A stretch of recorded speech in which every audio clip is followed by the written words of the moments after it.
I want to start off with you, Faizal, and maybe just some opening remarks on how you see the elections firming up. We have just, 2-3 weeks maybe left before this election. Are you quite confident that things are moving along in the way that you would like it to be? Tashik, thank you for that question. It's a very interesting one, and I must first say that we have some elders around that have been politicians for a while, like Marius, and we are just starting out. So I think we're still busy sharpening our skills. We're just people that have decided to go into it all. But I think things are getting better. It's a difficult space. I said to somebody this morning early and said, why didn't you join a bigger party? Because they have invited you. And I said that, did you ever notice that the bigger parties are getting smaller and the smaller parties are getting bigger? So this means that there's a dynamic happening now where I think that South Africans are at a point where they want to see effective change, and that means that they want to play a role, and therefore the rise of all these new parties. What does change look like? A lot of people say change, but change from what exactly?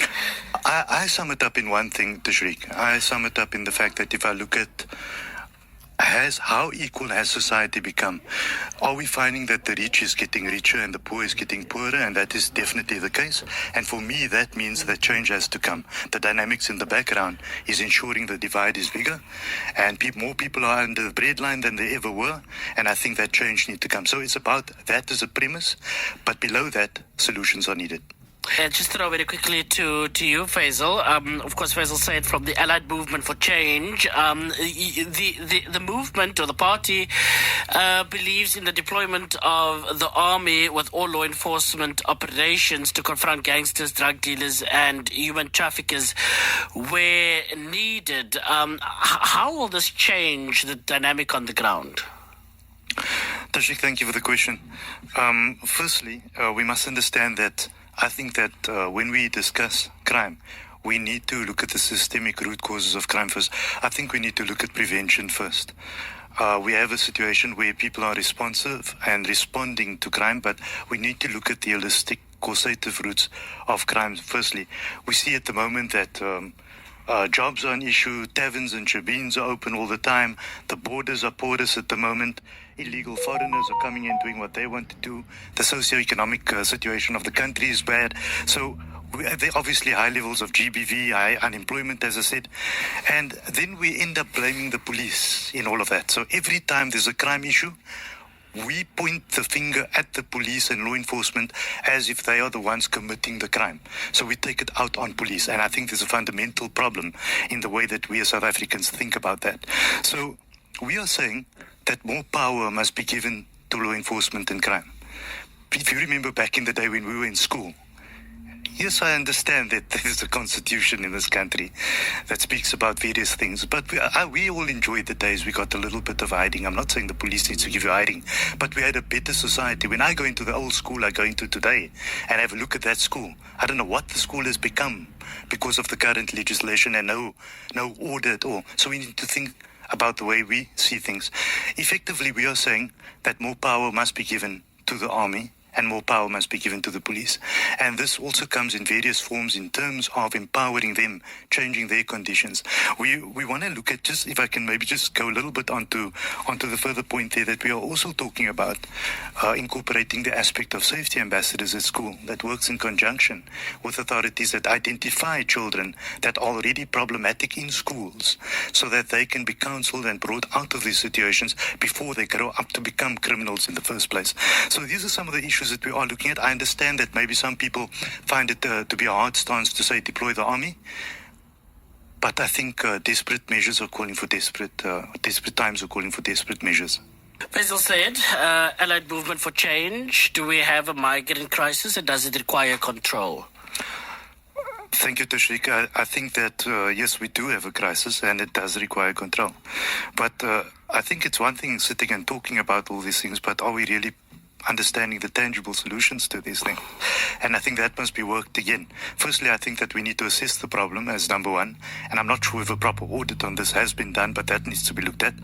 But foreigners must have skills, in our view, to come into the country. You cannot come here unskilled. However, there's a double-edged sword on that, and that is why do we need to bring in people with skills when South Africa's got enough skilled people in various fields? So do we require more skilled people from other countries coming into the country? That's the question that should be asked. Secondly, they need to comply with the laws that are here at the moment. And that means all kinds of laws, including taxation and various other things. We currently see the Chinese at the moment that's in the country is underpaying our people and abusing our people and other foreign nationals at the same time. These are things that need to be looked at because they are swimming under the radar. We find that with regards to South Africa has become a haven for international criminals.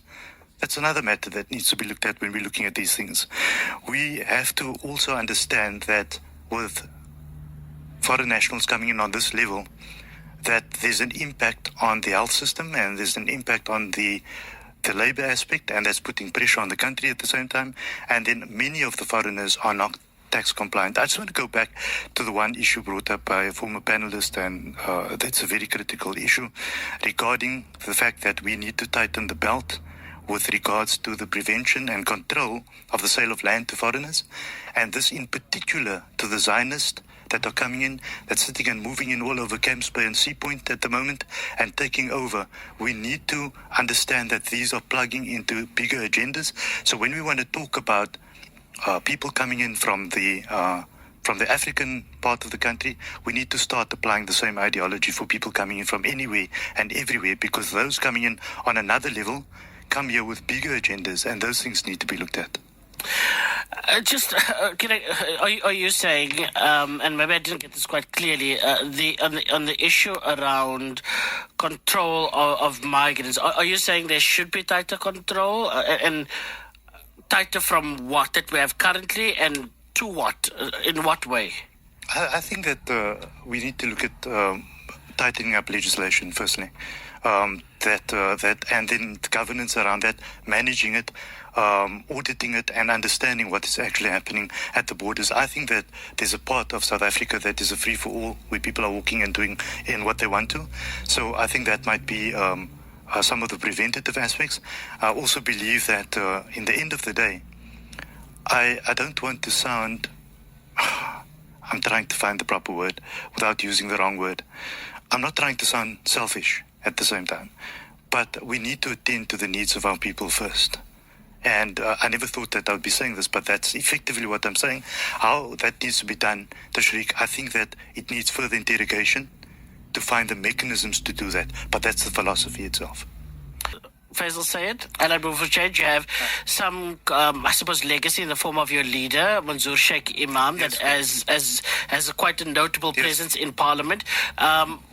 Is that the sort of, thinking that the voters should consider? Yes, Tashriq, thank you. It's one of it.